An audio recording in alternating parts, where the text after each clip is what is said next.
very profound. And I will say that I believe we had a very productive meeting. There were many, many points that we agreed on, most of them, I would say, a couple of big ones that we haven't quite gotten there, but we've made some headway.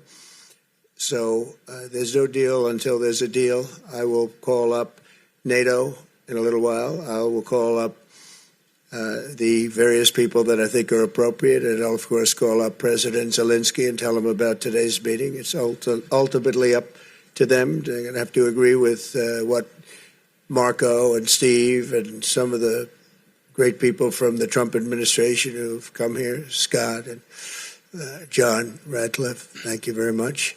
But we have some of our really great leaders. They've been doing a phenomenal job.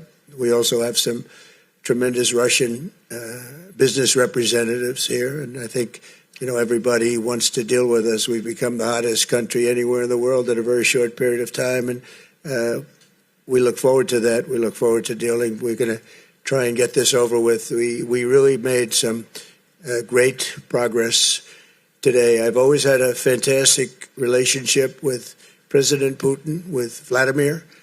We had many tough meetings, good meetings. We were interfered with by the Russia hoax. That made it a little bit tougher to deal with, but he understood it. I think he's probably seen things like that during the course of his career. He's seen it all. But we had to put up with the Russia hoax. He knew it was a hoax, and I knew it was a hoax. But what was done was very criminal. But it made it harder for us to deal as a country in terms of the business and all of the things that we'd like to have dealt with. But we'll have a good chance when this is over. So just to put it very quickly, I'm going to start making a few phone calls and tell them what happened.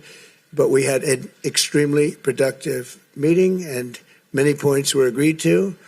There are just a very few that are left. Some are not that significant. One is probably the most significant, but we have a very good chance of getting there. We didn't get there, but we have a very good chance of getting there. I would like to thank President Putin and his entire team, whose faces, who I know in many cases, other than that, whose faces I get to see all the time in the newspapers. You're almost as famous as the boss, but especially this one right over here.